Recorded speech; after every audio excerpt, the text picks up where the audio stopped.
छठे चरण के मतदान को लेकर पल पल का अपडेट आपके साथ साझा कर रहे हैं। 8 राज्यों की 58 सीटों पर वोटिंग चल रही है इस वक्त और उत्तर प्रदेश की 14, हरियाणा की 10, बिहार की 8 सीटों पर वोटिंग जारी, पश्चिम बंगाल की 8, ओडिशा की 6, झारखंड की 4 सीटों पर मतदान चल रहा है, दिल्ली के 7, जम्मू कश्मीर की 1 सीट पर मतदान। सभी दिग्गजों की किस्मत ईवीएम में कैद हो रही है। इस बीच तस्वीरें हम आपको दिखाने जहां राष्ट्रपति द्रौपदी मुर्मू वोट कास्ट करने के लिए पहुंची है। तस्वीरें लगातार आप तक साझा कर रहे हैं जहां पर राष्ट्रपति भी अपने मताधिकार का प्रयोग करने के लिए पोलिंग बूथ पर पहुंची है। छठे चरण का मतदान लगातार जारी, जिस बीच ये खास तस्वीरें हम आपको दिखा रहे हैं। तमाम दिग्गज अपने मतदान का प्रयोग करते नजर आ रहे हैं, जिस बीच राष्ट्रपति द्रौपदी मुर्मू की ये खास तस्वीरें जहां पर अपने मताधिकार का प्रयोग करने के लिए पोलिंग बूथ पर पहुंची हैं। तमाम दिग्गज ये अपील कर रहे हैं जनता से कि ज्यादा से ज्यादा अपने मताधिकार का प्रयोग करें, जिस बीच ये तस्वीरें आप तक लगातार पहुंचा रहे हैं। राष्ट्रपति द्रौपदी मुर्मू अपने मताधिकार का प्रयोग करने के लिए पोलिंग बूथ पर पहुंची हैं। बिल्कुल, तो खास तस्वीर आपकी टीवी स्क्रीन पर हम दिखा रहे हैं जहां पर राष्ट्रपति द्रौपदी मुर्मू वोट कास्ट करती हुई नजर आ रही हैं और आज 8 राज्यों के 58 सीटों पर मतदान चल रहा है और इसी मतदान प्रक्रिया के दौरान ये जो तस्वीर है वो बेहद खास, जहां पर पोलिंग बूथ पर मताधिकार का प्रयोग करने के लिए राष्ट्रपति द्रौपदी मुर्मू खुद पहुंची हुई हैं और वोट कास्ट करने के बाद वो जनता को क्या कुछ संदेश देती हैं ये भी देखना दिलचस्प रहेगा। सुरक्षा व्यवस्था के पुख्ता इंतजाम देखने को मिल रहे हैं। कड़ी सुरक्षा के बीच राष्ट्रपति द्रौपदी मुर्मू अपना वोट कास्ट करने के लिए पहुंची हुई हैं।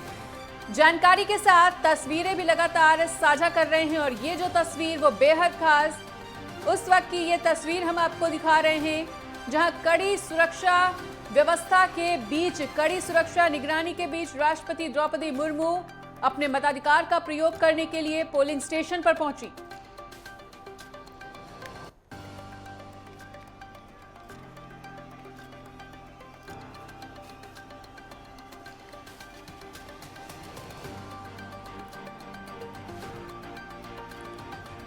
और लगातार हमारे साथ पल पल का अपडेट देने के लिए हमारे सहयोगी भी बने हुए हैं। UP state head Raghavendra Pratap Singh और हमारे साथ राजकुमार चौधरी विशेष संवाददाता जुड़ चुके हैं। राजकुमार, सबसे पहले आपका रुख करते हुए, राष्ट्रपति द्रौपदी मुर्मू वोट कास्ट करती हुई नजर आई हैं, उनके साथ ही तमाम सियासी दिग्गज नेता भी वोट कास्ट करने के लिए आज पहुंचे और उन्होंने जनता जनार्दन से ये अपील की है कि वो ज्यादा से ज्यादा अपने मताधिकार का प्रयोग करके लोकतंत्र के महापर्व का हिस्सा बने। इन सभी तस्वीरों पर आपकी क्या कुछ प्रतिक्रिया?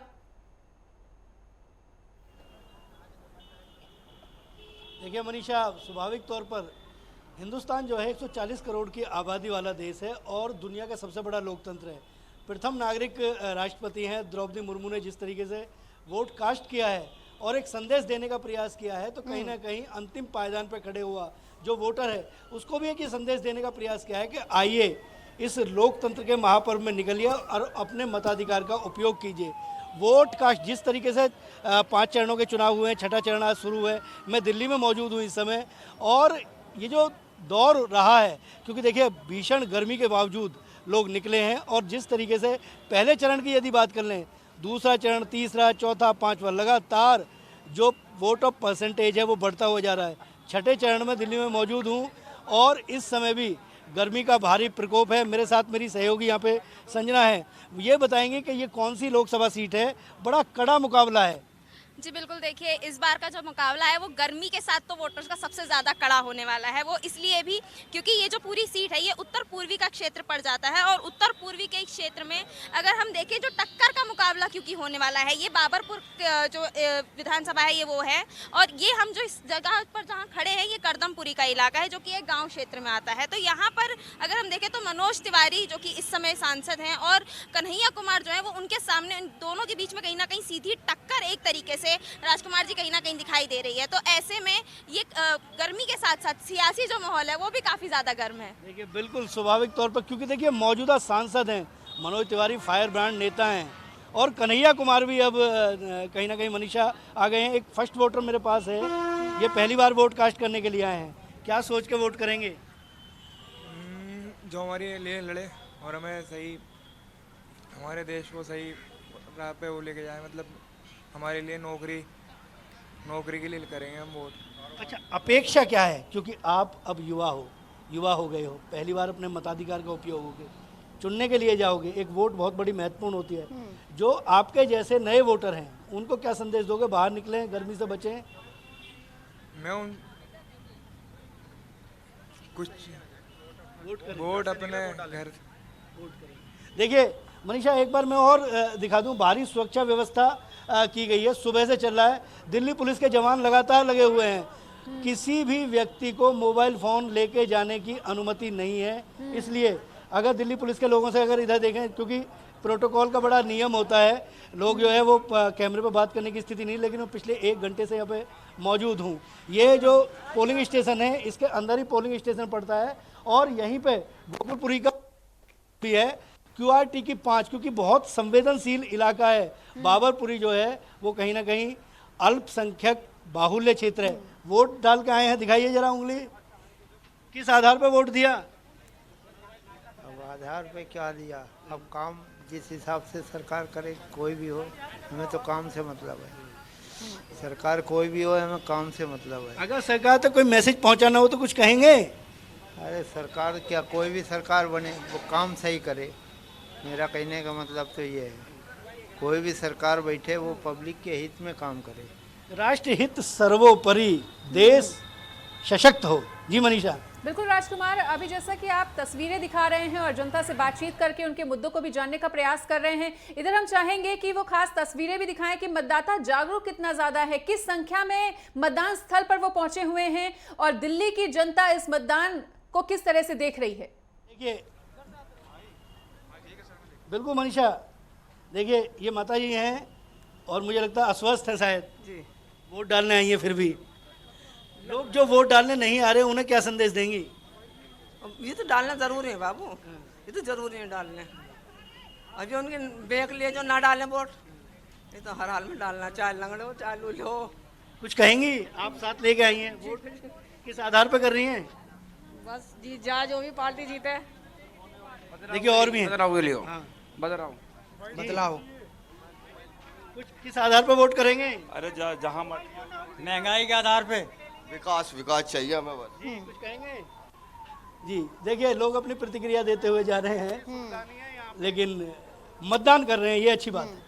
जनता के अलग अलग मुद्दे हैं, कोई बेरोजगारी को लेकर वोट कर रहा है, कोई विकास को लेकर वोट कर रहा है। इस बीच इस वक्त की बड़ी खबर आपको बता दें, उत्तर प्रदेश की 14 सीटों पर मतदान हो रहा है, जहां 14 सीटों पर 162 उम्मीदवार चुनावी मैदान में है। सुल्तानपुर, प्रतापगढ़, फुलपुर, इलाहाबाद में मतदान हो रहा है। वहीं अम्बेडकर नगर, श्रावस्ती, डुमरियागंज, बस्ती में वोटिंग लगातार जारी है। संत कबीर नगर, लालगंज, आजमगढ़ में भी मतदान हो रहा है। जौनपुर, मछली शहर, भदोही में ही मतदान हो रहा है। सभी दिग्गजों की किस्मत ईवीएम में कैद हो रही है। लगातार 14 सीटों पर मतदान जारी है। बेहद अहम ये सीटें, जिसमें कई हॉट सीटें शामिल हैं। 14 सीटों के लिए 162 उम्मीदवार चुनावी मैदान में है। गली नुक्कड़, चाय की टपरी पर यही चर्चा चल रही है कि किसके पाले में कितनी सीटें आखिर आएंगी। जनता का फैसला क्या होगा, ये 4 जून को देखने को मिलेगा। इस बीच हमारे साथ उत्तर प्रदेश से स्टेट हेड राघवेंद्र प्रताप सिंह जुड़े हुए हैं। राघवेंद्र, उत्तर प्रदेश की 14 सीटें बहुत अहम हो जाती है। जिस तरीके से वादों की सियासत भी हमने गरमाती हुई देखी, दावों की सियासत भी गरमाती देखी। बीजेपी कह रही है कि हमने 5 चरणों में 310 सीटें पाली हैं, वहीं विपक्ष ये कह रहा है कि आप 150 सीटों में सिमट जाएंगे। क्या कुछ देखने को मिल रहा है 14 सीटों को लेकर?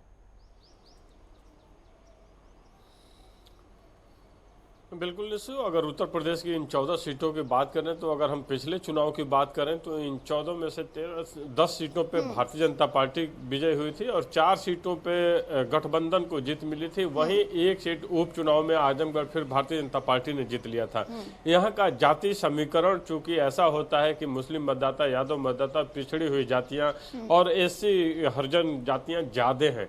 ऐसे में भारतीय जनता पार्टी ने जिस तरह से लाभार्थियों का एक वोट बैंक तैयार किया, सरकारी योजनाओं का लाभ पहुंचा करके, उन्हें फ्री राशन दे करके, उसके बाद से ये जातियां टूटी और जो इंडिया गठबंधन है उनके लिए चिंता की लकीरें सामने देखने को मिली।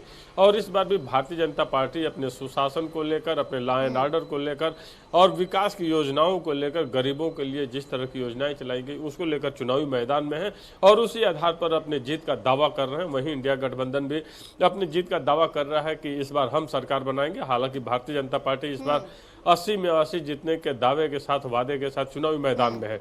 इस बार का चुनावी समीकरण अगर देखा जाए तो हम श्रावस्ती की बात कर लें या अंबेडकर नगर की बात कर लें, ये वो जिले हैं जहां पिछड़ी जाति आज़ादी थी। अंबेडकर नगर को साधने के लिए भारतीय जनता पार्टी ने रितेश पांडे, जो बसपा के पूर्व वहां से सांसद थे, उनको अपने पार्टी में शामिल कराया और उनको अपना प्रत्याशी बनाया है। तो अंबेडकर नगर में भी भारतीय जनता पार्टी इस बार मजबूती से चुनाव लड़ रही है। बस्ती 2 बार से जो हरीश द्विवेदी बीजेपी के सांसद हैं, पुनः उन्हीं को टिकट दिया गया है। जौनपुर की हम बात कर लें, मछली शहर की बात कर लें तो जौनपुर और मछली शहर को साधने के लिए धनंजय सिंह और श्रीकला धनंजय को भारतीय जनता पार्टी ने अपने खेमे में लिया। प्रतापगढ़ की बात करें, कौशाम्बी की बात करें, प्रयागराज की बात करें तो ये वो सीटें हैं जहां पे थोड़ा राजा भैया का भी दबदबा देखने को मिलता है। ऐसे में अनुप्रिया पटेल का जो एक बयान आया कि राजा अब कोख से नहीं पैदा होता है बल्कि ईवीएम के बटन से पैदा होता है, और ऐसे में राजा भैया की नाराजगी सामने आई। देखना होगा कि उनकी नाराजगी किस हद तक कोई प्रभाव छोड़ती है या नहीं छोड़ पाती है। पूरा सुनेंगे। और इस दौरान उपराष्ट्रपति भी वोट कास्ट करने के लिए पहुंचे हुए हैं। तस्वीरें आपको दिखा रहे हैं जहां जगदीप धनखड़ उपराष्ट्रपति वोट कास्ट करने के लिए पहुंचे हैं। तस्वीरें लगातार आपको दिखा रहे हैं। मतदान केंद्रों पर मतदाता लगातार अपने मताधिकार का प्रयोग करने पहुंच रहे हैं, जिस बीच उपराष्ट्रपति अपना वोट कास्ट करने के लिए पहुंचे। तस्वीरें आपको लगातार दिखा रहे हैं जहां उपराष्ट्रपति जगदीप धनखड़ अपने मतदान का प्रयोग करने के लिए पोलिंग बूथ पर पहुंचे। लगातार अपील तमाम दिग्गज कर रहे हैं कि ज्यादा से ज्यादा अपने मताधिकार का प्रयोग करें, जिस बीच उपराष्ट्रपति जगदीप धनखड़ भी पहुंचे। आपने इससे पहले देखा राष्ट्रपति द्रौपदी मुर्मू अपना वोट कास्ट करने के लिए पहुंची थी, जिसके बाद उपराष्ट्रपति जगदीप धनखड़ भी अपनी धर्मपत्नी के साथ वोट कास्ट करने के लिए पहुंचे हैं। बिल्कुल, तो उपराष्ट्रपति जगदीप धनखड़ अपनी धर्मपत्नी के साथ वोट कास्ट करने के लिए पहुंचे हुए हैं। और ये भी बेहद खास तस्वीरें आपकी टीवी स्क्रीन पर आप देख पा रहे होंगे। वो तस्वीरें भी हमने आपके साथ साझा की जब राष्ट्रपति द्रौपदी मुर्मू पहुंची हुई थी वोट कास्ट करने के लिए। लगातार लाइन में लगकर वो अपना वोट कास्ट करने के लिए पहुंच रहे हैं और लगातार ये अपील तमाम दिग्गजों द्वारा की जा रही। धर्मपत्नी के साथ उपराष्ट्रपति जगदीप धनखड़ यहां पर पहुंचे हैं, कतारबद्ध होकर अपने वोट कास्ट करने के लिए यहां पर पहुंचे हैं जगदीप धनखड़। तस्वीरें आपको लगातार दिखा रहे हैं, अपनी धर्मपत्नी के साथ वोट कास्ट करने के लिए पोलिंग बूथ पर पहुंचे हैं और यहां पर सुरक्षा के पुख्ता इंतजाम किए गए हैं। और इसी के साथ चुनाव आयोग ने भी लगातार मतदाताओं से अपील की थी कि ज्यादा से ज्यादा वोट करें। मतदान केंद्रों को भी यहां पर अलग तरीके से सजाया गया है। आप देख रहे हैं किस तरीके से यहाँ पर आर्ट बनाया गया है ताकि ज्यादा से ज्यादा लोग जागरूक हो सके। जिस बीच तस्वीरें लगातार जगदीप धनखड़ जिस तरह से पहुंचे हुए हैं, कतारबद्ध तरीके से उन्होंने एक संदेश देने का प्रयास किया है कि मतदान स्थल पर किसी तरह की अव्यवस्था ना हो, इसके लिए हर किसी को ध्यान देना जरूरी है। और इसीलिए उपराष्ट्रपति होने के बावजूद भी वो कतारबद्ध तरीके से अपना वोट कास्ट करने के लिए पहुंचे। ये तस्वीरें बेहद खास। और इस बीच एक बार फिर से लौटेंगे हमारी विशेष चर्चा पर। राघवेंद्र प्रताप सिंह हमारे स्टेट हेड हमारे साथ बने हुए हैं। राघवेंद्र प्रताप, तस्वीरें लगातार हमने मतदाताओं को दिखाई किस तरीके से पहले राष्ट्रपति अपना वोट कास्ट करने के लिए पहुंची और उसके बाद उपराष्ट्रपति भी अपनी धर्मपत्नी के साथ वोट कास्ट करने के लिए पहुंचे हैं। ये तस्वीरें अपील करते हुए कि ज्यादा से ज्यादा अपने मताधिकार का प्रयोग करें, बाकायदा कतारबद्ध होकर वोट कास्ट करते हुए नजर आए।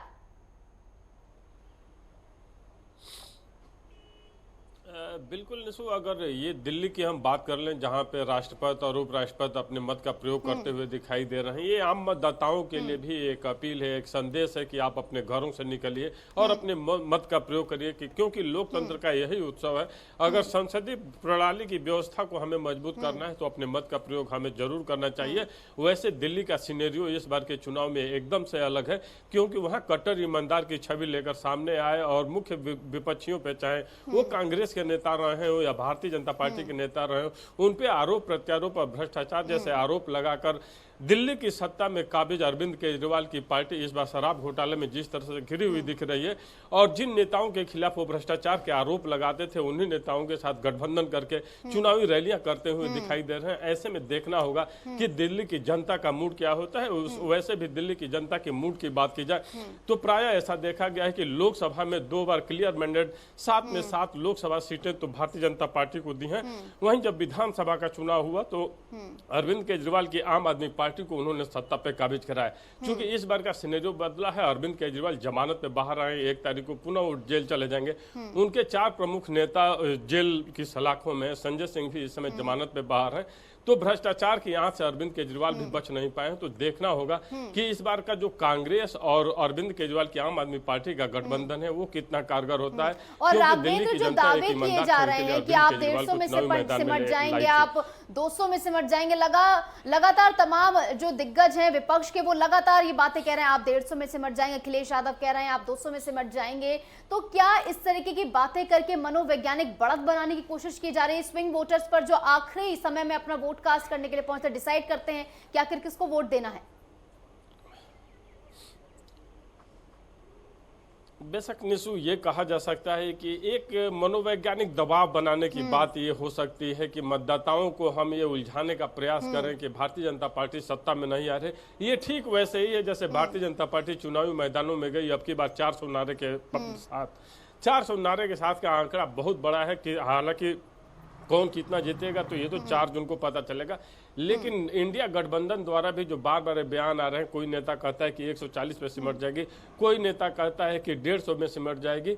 हालांकि वो नेता भी जानते हैं कि पार्टी जो मतदाता हैं वो किस बेस पे वोटिंग कर रहे हैं, और शायद इंडिया गठबंधन अपनी हार को देखते हुए ही चुनाव के 6ठे चरण में, 5वें चरण के बाद 6ठे चरण आते आते उनको भी ये घोषणा करनी पड़ी कि हम अगर सत्ता में आते हैं तो गरीबों को 10 किलो राशन देंगे, वहीं 1 लाख रुपये गरीबों को देंगे। तो इस तरह के जो लोक लुभावन वादे भी सामने आए, क्योंकि फ्री राशन को लेकर कांग्रेस द्वारा या इंडिया गठबंधन द्वारा यही आरोप लगाया जाता था भारतीय जनता पार्टी पे कि आप मुफ्त का राशन देकर वोट पा रहे हैं और इसकी बदौलत सत्ता में आ रहे हैं। हालांकि इंडिया गठबंधन को भी 6ठे चरण में आते आते यही घोषणा करनी पड़ी सत्ता में आने के लिए। लेकिन देश की जनता, देश के मतदाताओं की मिजाज की बात करें तो उनके लिए राष्ट्रहित सर्वोपरि दिखाई दे रहा है। आंतरिक सुरक्षा, बाह्य सुरक्षा, विदेश नीति को लेकर जिस तरह काम किए गए हैं वो ज्यादा प्रबल दिखाई दे रहा है। और एक अंतर है इंडिया गठबंधन और जो एनडीए गठबंधन है, इसको लेकर के यहाँ एक सशक्त नेता एक तरफ दिखाई देता है कि हमारा पीएम ये बनेगा, तो दूसरी तरफ ये सीन क्लियर नहीं हो पाता है कि आखिर इस इंडिया गठबंधन का नेता कौन होगा, पीएम कौन बनेगा। ये उनके लिए एक बहुत परेशानी का सबब है, क्योंकि अरविंद केजरीवाल भी जिन नेताओं पे भ्रष्टाचार के आरोप लगाते थे, हम चाहे लालू यादव की बात कर लें या सोनिया गांधी की बात कर लें या अखिलेश यादव की बात कर लें, उन्हीं नेताओं के साथ रैलियों को साझा कर रहे हैं। और ऐसे में जब जिसके ऊपर आप आरोप लगाते हैं उसी के साथ अगर गठबंधन करते हैं, रैलियों में जाते हैं, तो आपके लिए नुकसानदायक हो सकता है। क्योंकि मतदाता अब वो मतदाता नहीं रहा कि भेड़ चाल के रूप में अपने मत का प्रयोग कर रहा है। अब हर मतदाता जागरूक है, अपने अधिकारों को समझता है, कौन सी सरकार मजबूत होगी, कौन से हमारी योजनाओं को अच्छे ढंग से लाएगी,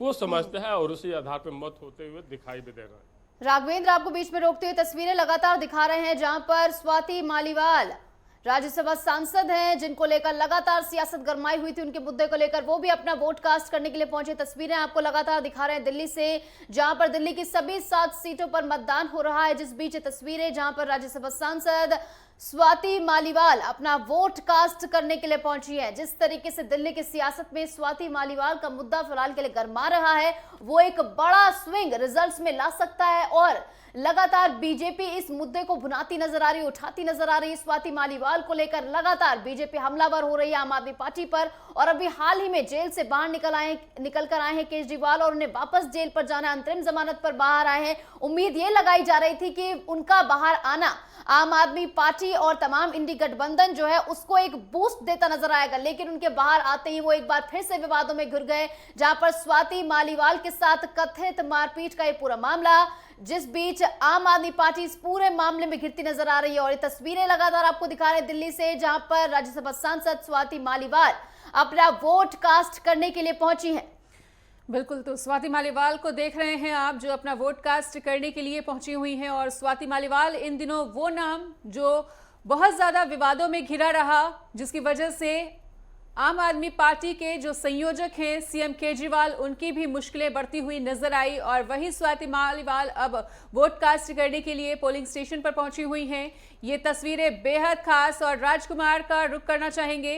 राजकुमार, देखिए स्वाति मालीवाल भी अब अपना वोट कास्ट करने के लिए पहुंच चुकी हैं। और अगर दिल्ली की सियासत की बात की जाए तो मतदान से पहले ही यहाँ की राजनीति ने, यहाँ की सियासत ने बहुत से मोड़ देखे और उसमें सबसे बड़ा मुद्दा जो निकल कर आया वो था अरविंद केजरीवाल का जेल जाना और दूसरा मुद्दा था स्वाति मालीवाल के साथ अभद्रता होना। तो इन दोनों ही मुद्दों का जो प्रभाव है, जो असर है, वो मतदाताओं पर कितना ज्यादा पड़ता हुआ नजर आ रहा है इस वक्त। देखिए मनीषा, आपका सवाल बहुत अहम है और इस पूरे मसले को यदि देखिए अगर थोड़े से मसले में एक समझा जाए कि प्रचंड बहुमत के साथ एक व्यक्ति अरविंद केजरीवाल वो मुख्यमंत्री बने दिल्ली के और सत्ता को संभाला उन्होंने। एक तरह से ये समझिए कि दिल्ली की जो जनता थी उन्होंने उन्हें प्रचंड बहुमत दिया, मतलब विपक्ष नाम की कोई चीज़ नहीं रह गई और तमाम तरह के उन्होंने दावे वादे किए कि मैं गाड़ी नहीं लेंगे, हम वातानुकूलित घरों में नहीं रहेंगे, लेकिन उसके बावजूद तमाम एक आंदोलन उन्होंने शुरू किया, लोकपाल की डिमांड को करते हुए अन्ना हजारे को लेके आए और धीरे धीरे करके आम आदमी पार्टी का गठन हुआ और आम आदमी पार्टी सत्ता पर काबिज होती चली गई। उसके बाद बहुत करीबी, क्योंकि स्वाति मालीवाल उस आंदोलन में पहले दिन से जुड़ी रही और चुनाव के दौरान जिस तरीके की परिस्थितियाँ इस समय बनी हैं, अरविंद केजरीवाल अंतरिम बेल पर हैं, बाहर हैं, चुनाव प्रचार में आने के बाद ही उन्होंने जिस तरीके से भारतीय जनता पार्टी के तमाम नेताओं का विश्लेषण किया, चाहे हम उत्तर प्रदेश के मुख्यमंत्री योगी आदित्यनाथ की बात कर लें, चाहे हम शिवराज सिंह चौहान की बात करें, चाहे हम वसुंधरा राजे सिंधिया की बात कर लें, जो उन्होंने वो जो बयान दिया उस बयान ने कहीं ना कहीं एक नई हलचल राजनीति में मचाई और उसी के बाद सारी रणनीति जो है, तमाम तरह की जो चीज़ें हैं बनी। लेकिन एक मुख्यमंत्री आवास पर एक उनकी राज्यसभा सांसद स्वाति मालीवाल जाती है और उसके साथ उनके पीए मारपीट करते हैं। आरोपी वो है, वो विभव कुमार हैं, जो विभव कुमार अरविंद केजरीवाल, स्वाति मालीवाल पहले दिन से उनके साथ रहे हैं, इस आंदोलन में लगातार जुड़े रहे हैं। इस आंदोलन की बहुत सारी पेचीदियाँ, बहुत सारी बारीकियाँ, बहुत सारी रणनीति में वो लोग शामिल रहे हैं और जिस तरीके के हालात और परिस्थितियां बनी। स्वाति मालीवाल का भी पॉडकास्ट जो आया उसमें उन्होंने तमाम तरह के जो आरोप जिस तरीके के लगाए कि राज्यसभा सांसद की जो सीट थी उस सीट को वो मुझसे लेना चाहते थे, अगर उन्हें सीट ही चाहिए थी तो मुझसे एक बार कहते, मैं जान भी दे देती। तो इस तरीके के जब अल्फाज सामने आते हैं, समर्पण सामने आता है, तो स्वाभाविक तौर पर एक अंतिम पायदान पर खड़ा हुआ व्यक्ति भी सोचता है कि आखिर चल क्या रहा है। लेकिन जो ये सब कुछ सामने जितना दिख रहा है वो सब कुछ बहुत आसान नहीं है। जनता जरूर सोचती है, बिल्कुल दिमाग में जरूर आती है ये बातें कि यार एक आंदोलन में एक लोग साथ थे और वो आज मुख्यमंत्री के आवास पर, उस आवास के अंदर ही राजकुमार सुनेंगे आपको स्वाति मालीवाल क्या कुछ कह रही है वो भी सुनवाते हैं। आज लोकतंत्र का बहुत ही ज़्यादा महत्वपूर्ण दिवस है। मैं सबसे अपील करती हूँ ज़रूर बाहर आकर अपनी वोट डालें और ख़ासकर मैं महिलाओं से अपील करती हूँ कि वो अपना बहुकीमती वोट ज़रूर डालें। इस देश में महिलाओं की भागीदारी राजनीति में बहुत ज़रूरी है। महिला सुरक्षा क्या मुद्दा है? स्वाति, आपके मुद्दे क्या रहे? एक सवाल ले लीजिए, आपके इश्यूज क्या रहे? Swati, any issues ma'am you want to highlight?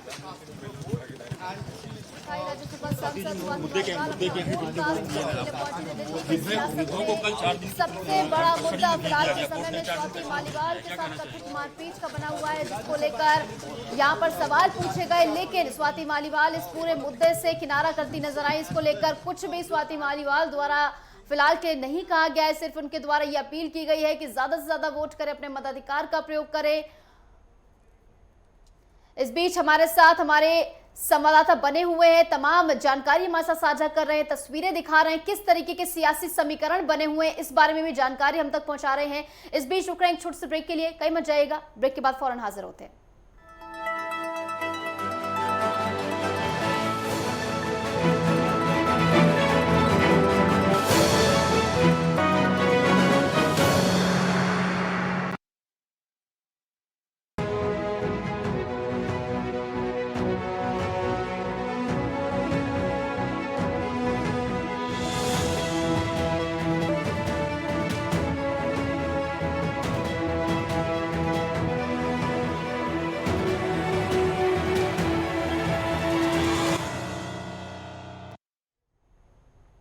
चलिए स्वागत है आपका ब्रेक के बाद। एक बार फिर से आपको दिखाएंगे लोकतंत्र के महापर्व की महाकवरेज। इस बीच इस वक्त की बड़ी खबर आ रही है, छठे चरण का मतदान लगातार जारी है 8 राज्यों की 58 सीटों पर मतदान लगातार जारी है, जहां पर तमाम दिग्गजों की साख दांव पर है। और इसी के साथ उत्तर प्रदेश की 14, हरियाणा की 10, बिहार की 8 सीटों पर मतदान हो रहा है, पश्चिम बंगाल की 8 सीटों पर मतदान हो रहा है, ओडिशा की 6, झारखंड की 4 सीटों पर मतदान हो रहा है, वहीं दिल्ली की सभी 7 सीटों पर मतदान आज के दिन हो रहा है, जम्मू कश्मीर की 1 सीट पर मतदान हो रहा है।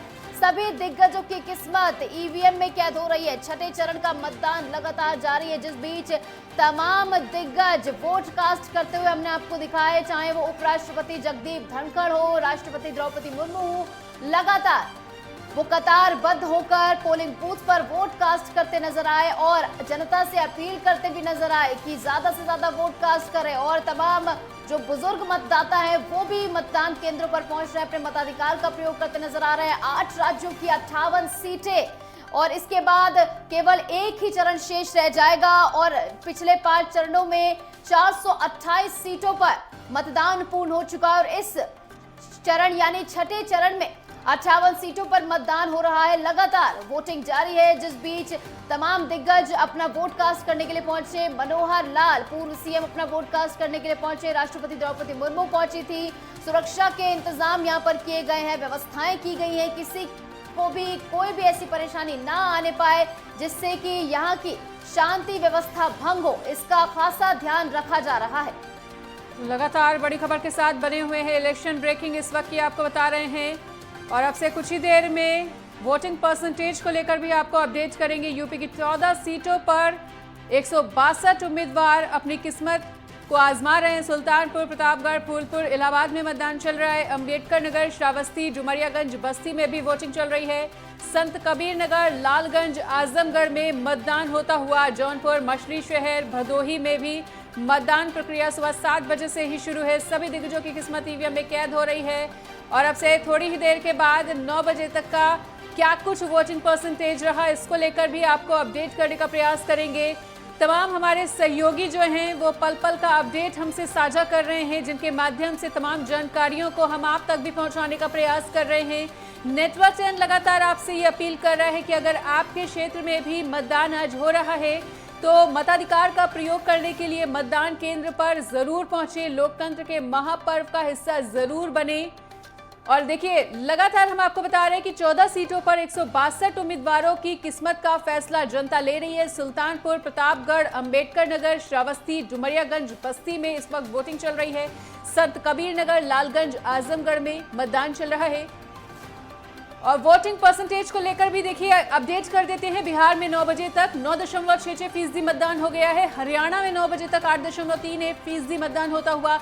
जम्मू कश्मीर में भी 8.89% मतदान हो चुका है। झारखंड में थोड़ा सा ज्यादा 11.74% मतदान होता हुआ। दिल्ली में 9 बजे तक 8.94% मतदान हो चुका है। ओडिशा में कुछ कम रह गया है जो कि 7.43% रहा। उत्तर प्रदेश में ये रफ्तार थोड़ी सी बढ़ी हुई नजर आ रही है, 12.33% और सबसे ज्यादा पश्चिम बंगाल में जहां 16.54% मतदान हुआ है। वहीं बिहार का भी मतदान आपको बता रहे हैं क्या वोटिंग परसेंटेज चल रहा है। हरियाणा में 8.31% मतदान प्रतिशत देखने को मिला। जम्मू कश्मीर में 1 सीट पर मतदान हो रहा है जहां 8.89% वोटिंग परसेंटेज है। झारखंड में 11.74% है। दिल्ली में सभी 7 सीटों पर मतदान हो रहा है जहां 8.94% वोटिंग परसेंटेज सामने। ओडिशा में 7.43% वोटिंग परसेंटेज देखने को मिला। उत्तर प्रदेश में 12.33%, वहीं पश्चिम बंगाल में 16.54% मतदान हो चुका है पूर्ण यहाँ पर। लगातार अभी भी वोटिंग जारी है। सुबह 7 बजे से वोटिंग की प्रक्रिया शुरू हुई थी, जहां पर 9 बजे तक का वोटिंग परसेंटेज सामने आ गया है। लगातार तमाम जानकारी आप तक साझा कर रहे हैं। तो 9 बजे तक का क्या कुछ वोटिंग परसेंटेज है उससे हम आपको अपडेट करा रहे हैं। ओडिशा में 9 बजे तक 7.43% मतदान हो चुका है और उत्तर प्रदेश में भी ये रफ्तार जो है वो थोड़ी बहुत ठीक ठाक है, लगभग 12% के करीब मतदान हुआ है। ऐसे में शाम तक का वोटिंग परसेंटेज क्या कुछ निकल कर आता है ये देखना वाकई में दिलचस्प होगा, क्योंकि लगातार वोटिंग परसेंटेज को बढ़ाने के लिए तमाम सियासी दिग्गजों ने ताकत झोंकी है, तमाम प्रयास किए जा रहे हैं, तमाम व्यवस्थाओं को सुदृढ़ बनाने की कोशिश की जा रही है कि वोटिंग परसेंटेज को लगातार बढ़ाया जा सके। ऐसे में 9 बजे तक के वोटिंग परसेंटेज से हमने आपको अपडेट कराया और किस राज्य में कितना वोटिंग परसेंटेज हुआ है इसको लेकर भी तमाम जानकारी साझा की। इस बीच हमारे साथ हमारे संवाददाता बने हुए हैं, राघवेंद्र प्रताप हमारे साथ जुड़े हुए हैं, स्टेट हेड है यूपी के, इसी के साथ राजकुमार भी हमारे साथ बने हुए हैं। राघवेंद्र, आपके पास आते हुए, देखिए जो 5 चरण में बीते हैं 428 सीटों पर मतदान जो है वो पूर्ण हो चुका है और उसमें से बात कर ले बीजेपी की, तो बीजेपी ने लगभग 230 सीटों पर इसमें जीत प्राप्त की थी और 44 सीटों पर कांग्रेस सिमट गई थी। लेकिन इस बार का चुनाव किस तरीके से डिफरेंट देखने को मिल रहा है, अलग देखने को मिल रहा है? जो 58 सीटें हैं, बेहद अहम ये सीटें हैं, किस तरीके से देख रहे हैं इनका समीकरण, खासकर यूपी की 14 सीटें?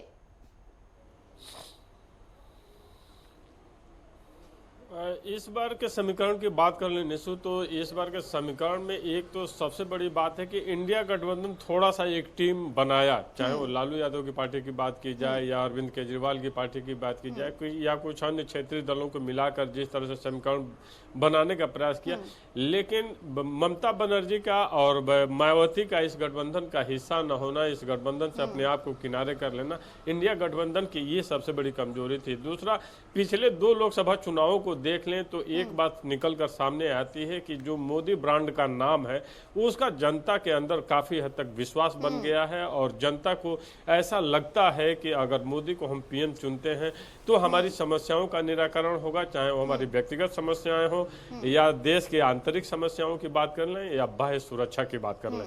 अब बात आती है इंडिया गठबंधन की, तो इंडिया गठबंधन लोकतंत्र बचाओ और संविधान बचाओ जैसे नारे के साथ, हालांकि महंगाई बेरोजगारी का मुद्दा उठाता तो है लेकिन वो उतना जनता को अपील क्यों नहीं करता है ये समझ से परे है। वहीं हम बात कर लें, नोटबंदी जब मोदी द्वारा किया गया था उसके बाद से जब महाराष्ट्र में इलेक्शन हुए थे तो वहां पे भी मुंबई, चूंकि माया नगरी देश की आर्थिक राजधानी जानी जाती है, वहां पे भी भारतीय जनता पार्टी को बम्पर वोटिंग हुई थी और भारतीय जनता पार्टी ने विजय हासिल की थी। वहीं हम बात कर लें, जब गरीबों की योजनाओं की बात आती है तो पीएम मोदी का ऐसा विश्वास बना हुआ है कि दूसरा कोई नेता अगर कहता है कि हम इससे ज्यादा करेंगे तो भी आम जनता को विश्वास नहीं होता। ये मोदी की काबिलियत कहिए या मोदी का सौभाग्य कहिए कि मोदी की बातों में जनता आपको रोकना चाहेंगे, आपका वापस लौटेंगे। जिस बीच तस्वीरें हम आपको दिखा रहे हैं जहां पर राहुल गांधी अपना वोट कास्ट करने के लिए पहुंचे हैं, तस्वीरें लगातार आपको दिखा रहे हैं। पोलिंग बूथ्स पर लगातार मतदाता अपने मताधिकार का प्रयोग करने पहुंच रहे हैं, जिस बीच राहुल गांधी भी अपने मताधिकार का प्रयोग करने पहुंचे हैं, वोट डालने के लिए पहुंचे। तस्वीरें आपको लगातार दिखा रहे हैं जहां कड़ी सुरक्षा के बीच राहुल गांधी मतदान केंद्र पर पहुंचे हैं, वोट डालने के लिए यहां पर राहुल गांधी पहुंचे। तस्वीरें लगातार हम आपको दिखा रहे हैं। पोलिंग बूथ्स पर कड़ी सुरक्षा के इंतजाम किए गए हैं, तमाम व्यवस्थाएं यहां पर पुख्ता की गई हैं। बिल्कुल, तो पोलिंग बूथ पर सियासी हलचल तेज होती हुई और कड़ी सुरक्षा के बीच राहुल गांधी मां सोनिया गांधी के साथ वोट कास्ट करने के लिए पहुंचे हुए हैं, लोकतंत्र के महापर्व का हिस्सा बनने के लिए पहुंचे हुए हैं, जनता को जागरूक करने के लिए पहुंचे हैं और जनता से अपील करने के लिए पहुंचे हैं कि देखिए तमाम सियासी दिग्गज जो हैं वो अपने मताधिकार का प्रयोग कर रहे हैं, आपको भी लोकतंत्र के महापर्व का हिस्सा जरूर बनना चाहिए क्योंकि सरकार चुनने का अधिकार जनता जनार्दन के पास होता है, मतदाताओं के पास होता है। ऐसे में लगातार तमाम सियासी दिग्गज जो हैं वो अपने मताधिकार का प्रयोग करने के लिए पहुंच रहे हैं। किसी तरह की अव्यवस्था ना हो इसके लिए तमाम प्रयास तमाम सियासी दिग्गजों द्वारा भी होते हुए कतारबद्ध तरीके से तमाम सियासी नेताओं ने वोट कास्ट करने में अपनी अहम भूमिका निभाई है। ऐसे में हम उस पोलिंग स्टेशन की तस्वीर आपके साथ साझा कर रहे हैं जहां पर राहुल गांधी इस वक्त वोट कास्ट करने के लिए पहुंचे हुए हैं। उनके पीछे भारी मतदाता भारी संख्या में अपने वोट को कास्ट करने के लिए पोलिंग स्टेशन पर नजर आ रहे हैं। 8 राज्यों की 58 सीटों पर अभी मतदान चल रहा है और ये जो तस्वीर है ये उस पोलिंग स्टेशन की है जहां पर अभी खुद राहुल गांधी मां सोनिया गांधी के साथ वोट कास्ट करने के लिए पहुंचे हैं। वोट कास्ट करने के बाद उनकी पहली प्रतिक्रिया क्या कुछ निकल कर आती है सामने, जनता को वो किस तरह से अपील करके जागरूक करते हुए दिखाई देते हैं, ये देखना और सुनना वाकई में दिलचस्प होने वाला है।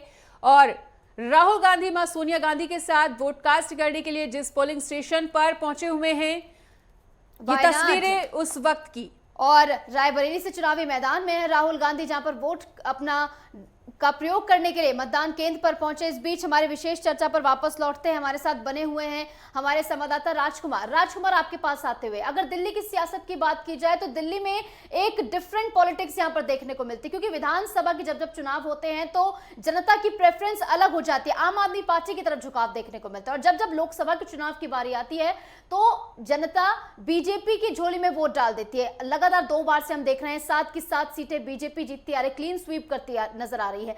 और ये चुनाव बेहद अहम इसलिए भी हो जाता है क्योंकि अभी विधानसभा चुनाव होने हैं, और जो स्कोर कार्ड लोकसभा चुनाव का रहेगा वो एक ट्रेंड सेट भी करेगा विधानसभा चुनावों के लिए।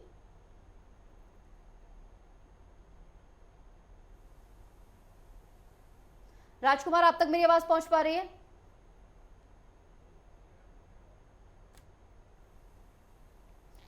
चलिए, इस बीच लगातार तस्वीरें हमने आपको दिखाई किस तरीके से राहुल गांधी अपना वोट कास्ट करने के लिए पहुंचे थे। बिल्कुल राजकुमार, क्या आप तक हमारी आवाज पहुंच पा रही है?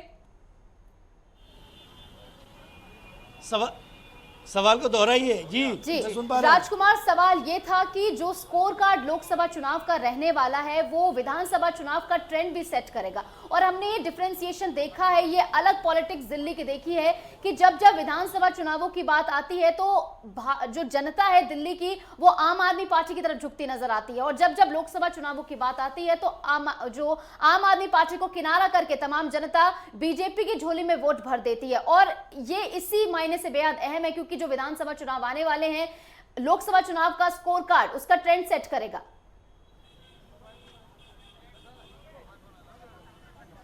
बिल्कुल, आपका विश्लेषण बिल्कुल एकदम सही है। देखिए, दरअसल विधानसभा और लोकसभा के जब चुनाव होते हैं तो स्वाभाविक तौर पर थोड़ा सा बदलाव होता है, क्योंकि क्षेत्रीय जनता जो, अगर हम और थोड़ा सा बैक में जाएं तो जो एमसीडी के चुनाव होते हैं, जो नगर निगम के चुनाव होते हैं, उसमें पार्षद होता है। पार्षद को यदि बात करें, एक वार्ड होता है, छोटे से वार्ड में उसका आना जाना होता है। उसके बाद अगर बात करें विधायक की, तो विधायक का एक थोड़ा सा क्षेत्र बढ़ जाता है, उसके काम करने का तौर तरीके भी बढ़ जाते हैं। और जब मेंबर ऑफ पार्लियामेंट के चुनाव की बात करते हैं, जब हम सांसद के चुनाव की बात करते हैं, तो उसका क्षेत्र बहुत बड़ा होता है। साथ साथ मतलब आप दिल्ली में तो ऐसी भी सीटें हैं, क्योंकि 7 लोकसभा सीटें हैं और 70 विधानसभा सीटें, तो 10-10 विधानसभा सीटों का एक सांसद। तो चुनाव जितना बड़ा होता है, मुद्दे भी स्वाभाविक तौर पर उतने बड़े होते चले जाते हैं। और ये जो चुनाव है, इस समय अगर दिल्ली की बात कर लें तो दिल्ली में बहुत सारी बस्तियां ऐसी हैं जिनको हम अनाधिकृत जानते हैं, जिनको तस्वीरें दिखा रहे हैं। ठीक है राजकुमार, सुनेंगे आपको, बिल्कुल राजकुमार सुनेंगे, लेकिन ये जो तस्वीरें दिखा रहे हैं वो बेहद अहम। राहुल गांधी वोट कास्ट करने के बाद निकल रहे हैं पोलिंग स्टेशन से और तमाम मीडिया कर्मियों से घिरे हुए नजर आ रहे हैं राहुल गांधी। उनकी क्या कुछ प्रतिक्रिया रहती है वो सुनने का प्रयास करेंगे। और राहुल गांधी अपना वोट कास्ट करके निकल चुके हैं। तो लगातार ये तस्वीरें हम आपको दिखा रहे हैं जहां राहुल गांधी अपनी मां सोनिया गांधी के साथ नजर आ रहे थे, वोट डालने के लिए पहुंचे थे पोलिंग बूथ पर। लगातार तमाम दिग्गजों के वोट डालने का सिलसिला जारी है, जहां पर पोलिंग स्टेशंस के बाहर कतारबद्ध होकर लोग अपने मताधिकार का प्रयोग करते नजर आ रहे हैं और अपनी अपनी प्रतिक्रिया भी देते नजर आ रहे हैं। क्या कुछ मुद्दे हैं, तस्वीरें आपको लगातार दिखा रहे हैं जहां नवीन पटनायक, ओडिशा के सीएम, लगातार वोट कास्ट करने के लिए पहुंचे हैं। तमाम उनके साथ सुरक्षा के लिए उनके गार्ड्स मौजूद हैं और तमाम सुरक्षा के बीच ही वो यहाँ पर पहुंचे हैं। इस बीच तमाम तस्वीरें हमने आपके साथ साझा की, किस तरीके से उपराष्ट्रपति जगदीप धनखड़ अपना वोट कास्ट करने के लिए पहुंचे। उसके बाद राहुल गांधी अपनी मां सोनिया गांधी के साथ यहाँ पर वोट कास्ट करने के लिए पहुंचे, पोलिंग बूथ पर पहुंचे थे अपने मताधिकार का प्रयोग करने के लिए। कतारबद्ध होकर पोलिंग स्टेशंस के बाहर तमाम जनता नजर आ रही है, अपने मताधिकार का प्रयोग कर रही है और ज्यादा से ज्यादा जागरूक करने का प्रयास चुनाव आयोग द्वारा भी किया गया, तमाम दिग्गजों द्वारा भी किया गया। और अभिनेता हो या राजनेता हो, तमाम लोग ये अपील करते नजर आ रहे हैं कि ज्यादा से ज्यादा वोट करें। तो ये जो तस्वीरें हैं वो बेहद खास। राहुल गांधी अपना वोट कास्ट करने के बाद ये निकलते हुए नजर आए। उन्होंने अपनी मां सोनिया गांधी के साथ सेल्फी भी ली और कहीं ना कहीं वो जनता को जागरूक करने का प्रयास कर रहे हैं कि ज़्यादा से ज़्यादा मताधिकार का प्रयोग करें। और चलिए फिर से रुक कर लेते हैं एक बड़ी जानकारी का। इलाहाबाद में 9 बजे तक 9.37% मतदान हो गया है। अम्बेडकर नगर में 9 बजे तक 14.61% मतदान होता हुआ आजमगढ़ में 9 बजे तक 14.17% मतदान हो चुका है। बस्ती में 9 बजे तक 14.26% मतदान होता हुआ। भदोही में 9 बजे तक 12.84% मतदान। डुमरियागंज में 13.38% मतदान हो चुका है। जौनपुर में 9 बजे तक 12.91% मतदान। लालगंज में सुबह 9 बजे तक 10.95% मतदान हो चुका है। मछली शहर में 13.33% मतदान होता हुआ। फूलपुर में 9 बजे तक 7.45% मतदान हो चुका है। प्रतापगढ़ में 9 बजे तक 12.89% मतदान हो चुका है। श्रावस्ती में सुबह 9 बजे तक 9.95% मतदान होता हुआ। सुल्तानपुर में 9 बजे तक जो मतदान हुआ है वो लगभग 14% है और इलाहाबाद में भी मतदान 9.37% होता हुआ। तो लगातार 14 सीटों पर क्या कुछ वोटिंग परसेंटेज निकलकर सामने आया है वो हम आपको बता रहे हैं। छठे चरण के मतदान के बीच 9 बजे तक का वोटिंग परसेंटेज आपको बता रहे हैं उत्तर प्रदेश की 14 सीटों का, जहां भदोही में 9 बजे तक 12.87% मतदान हुआ है। डुमरियागंज में 13.38% मतदान हुआ है। जौनपुर में 12.91%, वहीं लालगंज में 10.95% मतदान हुआ है।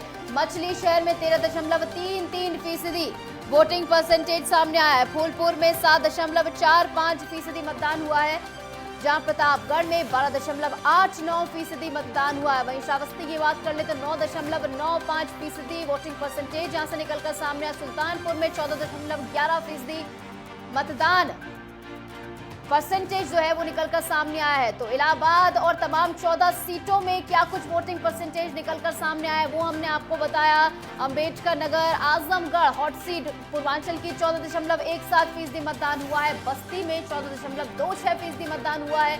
भदोही में 12.84% मतदान हुआ है। डुमरियागंज में 13.38% मतदान हुआ है। जौनपुर में 12.91% मतदान हुआ है। लालगंज की बात कर ले तो 10.95% मतदान परसेंटेज देखने को मिला है। मछली शहर में 13.33% मतदान हुआ है। फूलपुर में 7.45 यानी बेहद कम मतदान परसेंटेज यहां से निकलकर सामने आया है। प्रतापगढ़ की बात कर ले 12.89% मतदान। श्रावस्ती में 9.95% मतदान। तो तमाम वोटिंग परसेंटेज हमने आप तक साझा किया कि क्या कुछ देखने को मिल रहा है। बिल्कुल, तो यूपी की 14 सीटों पर मतदान की प्रक्रिया लगातार जारी है और वोटिंग परसेंटेज 9 बजे तक का क्या कुछ रहा है वो भी हमने आपको दिखाया। राघवेंद्र का रुख करना चाहेंगे। राघवेंद्र, देखिए यूपी की 14 सीटों पर 9 बजे तक का क्या कुछ वोटिंग परसेंटेज रहा, उसको लेकर जनता को लगातार अपडेट करने का प्रयास कर रहे हैं। आपका विश्लेषण 9 बजे तक के वोटिंग परसेंटेज को लेकर क्या कुछ कहता हुआ? बिल्कुल, अगर 9 बजे के वोटिंग परसेंटेज की बात करें तो लगभग 12% पूरे उत्तर प्रदेश में। हाँ, इतना जरूर है कि किसी लोकसभा पे 9% है तो कहीं 10%, कहीं 11% और कहीं 8% भी देखने को मिला है।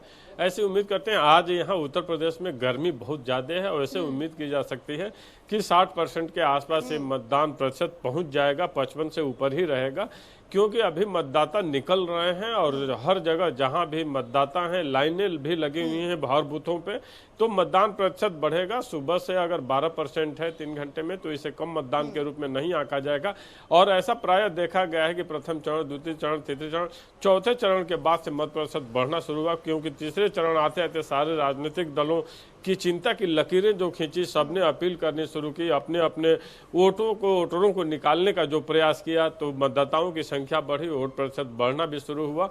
और आज का भी मत प्रतिशत पिछले मत प्रतिशत से 5वें से ज्यादा ही रहेगा, कम रहने की संभावनाएं नहीं दिखाई दे रही हैं। ठीक है, तो वोटिंग प्रतिशत को लेकर आपका क्या कुछ विश्लेषण कहता है वो आपने बताया। राजकुमार, आपके पास आते हुए, राजकुमार, दिल्ली के 9 बजे तक का वोटिंग परसेंटेज जो सामने आया उसको देखें तो 8.94% यहाँ पर वोटिंग परसेंटेज देखने को मिला है। और जिस तरीके से अब गर्मी बढ़ती जाएगी, दिन का समय आएगा तो वोटिंग परसेंटेज इतना नहीं बढ़ेगा। हालांकि उम्मीद ये लगाई जा रही थी कि सुबह सुबह ठंडा मौसम होगा तो दिल्ली में ज्यादा वोटिंग प्रतिशत देखने को मिलेगा, लेकिन ऐसा नहीं हुआ है।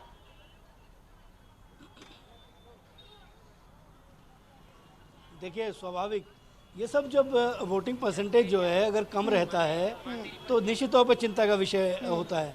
लेकिन मैं जिस बूथ पर हूँ, मैं जिस बूथ पर खड़ा हूँ, वहाँ मैं जरूर कह सकता हूँ आपको कि वोटिंग परसेंटेज दिल्ली में बहुत बेहतर होने वाला है।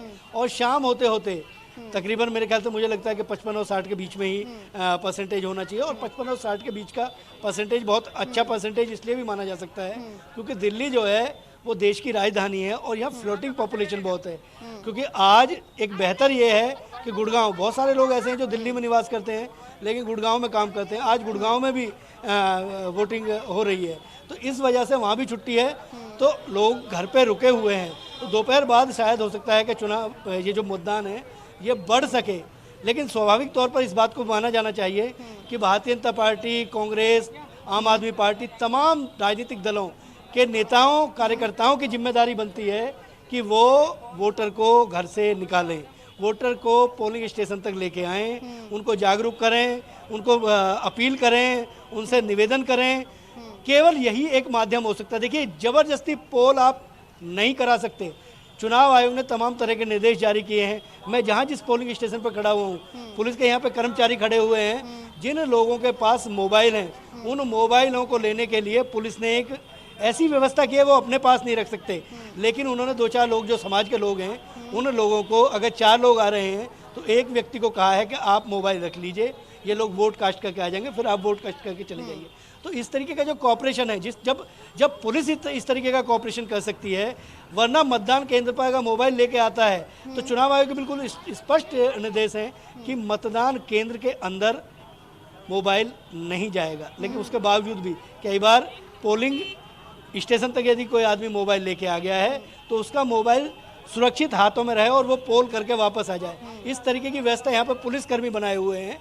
तो भारतीय जनता पार्टी और तमाम जो राजनीतिक दल हैं, जो भी चुनावी समर में कूदे हुए हैं, उनकी भी नैतिक जिम्मेदारी बनती है कि लोकतंत्र का पर्व है और वो मतदाता को जाएं, मतदाता को समझाने का प्रयास करें, अपील करें। जो पन्ना प्रमुख हैं, उनकी बेहद जिम्मेदारी बन जाती है कि वो अपने पन्ने पर जो वोट हैं, उन वोटों का ध्यान रखें, उन वोटों को समझाएं, उन वोटों को निवेदन करें, ताकि परसेंटेज बढ़े। अगर परसेंटेज बढ़ेगा तो लोकतंत्र मजबूत होगा। अन्यथा देखिए, जीत हार होनी ही होनी है। अगर वोट परसेंटेज 30 रह जाएगा तो भी जो परिणाम है वो आएंगे ही आएंगे। लेकिन अगर वोट ऑफ परसेंटेज अगर बढ़ता है तो स्वाभाविक तौर पर जो राजनीतिक पंडित हैं उन्हें थोड़ा सा अनुमान लगाने में ज़रूर दिक्कतें होंगी। और 4 तारीख का हमें इंतजार करना चाहिए। लेकिन शाम तक लगता है निशु कि ये जो वोट ऑफ परसेंटेज है ये थोड़ा सा बढ़ेगा, हमें भरोसा रखना चाहिए। ठीक है राघवेंद्र, जैसा कि अभी आपने बताया कि अगर 12.89% भी मतदान हुआ है, लगभग 12.5% भी मतदान हुआ है यूपी में, तो इसे कम नहीं आंका जा सकता है। लेकिन अगर बीते चरणों की बात की जाए तो 5 चरणों के मतदान हुए। ऐसे में कुछ राजनीतिक पंडितों का यह भी मानना था कि जिन सीटों पर कहीं ना कहीं सपा का दबदबा कभी देखने को मिलता था, उन सीटों पर वोटिंग परसेंटेज बहुत अच्छा रहा है और इसके बहुत कुछ संकेत भी उन्होंने दिए। तो आज के चरण में लगभग 14 सीटों पर जिस तरह से मतदान चल रहा है, उसमें सपा के पीडीए फॉर्मूले की भी एक अग्नि परीक्षा है। तो इस पूरे विश्लेषण को आप किस तरह से देखते हैं, जो कि राजनीतिक पंडितों ने 5 फेजेस के इलेक्शन को देखते हुए दिए?